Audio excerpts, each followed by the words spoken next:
there's only one. He's become wholly absorbed with only this man, solving the problem that is immediately in front of him, and at the moment, it is impossible for him to think about anything he cannot immediately see.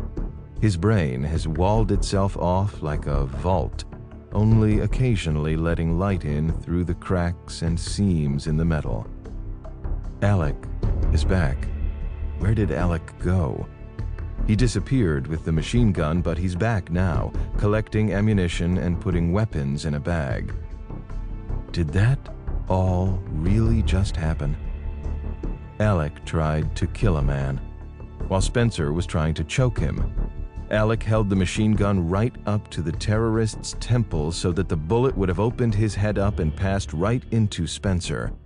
Anthony had been trying to help subdue the terrorist when one of his friends almost killed the other, but the gun didn't go off.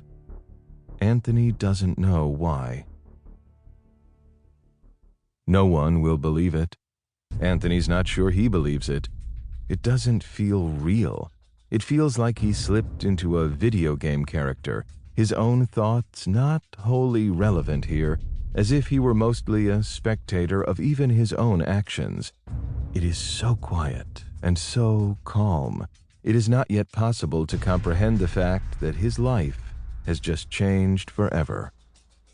He takes out his phone and begins filming. He needs proof.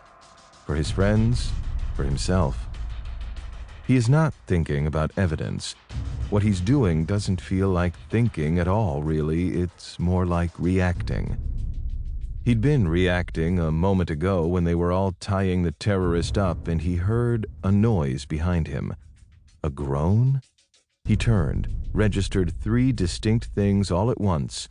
A man in a soaked shirt, blood geysering across the aisle, and the man's eyes moving toward the ceiling as if something important had gotten stuck up there. Then the neck slackened, the chin collapsed into the chest, and the man rotated forward out of the seat. Anthony watched it in high resolution and perfect detail, as if he were able to slow down motion just by observing it. He had a superpower. Then this.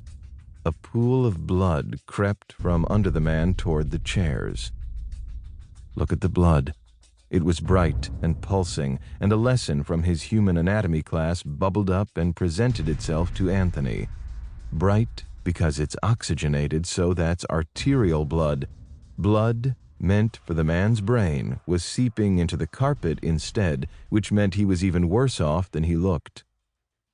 Anthony took off running. He crashed through the train door into the first car and yelled. Too loud? His body was charged through with a new force he couldn't wholly control. Do any of you speak English? Me?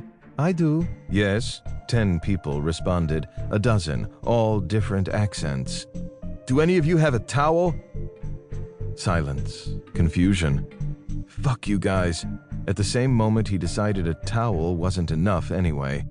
Back to the train car, back to Spencer on the ground, Spencer still tightening knots and telling him there was a man bleeding out right behind him.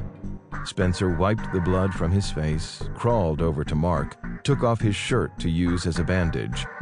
I'll just try to plug the hole. Spencer reached forward to Mark's neck, and just like that, the bleeding stopped. Spencer hasn't moved since. Anthony stands above him, standing guard, looking down as Spencer remains unmoving, on his hands and knees, shirtless, bloodied, fingers in a man's neck, the image so absurd, it's almost humorous. When did all that happen? A minute ago? An hour? Anthony isn't forming memories properly.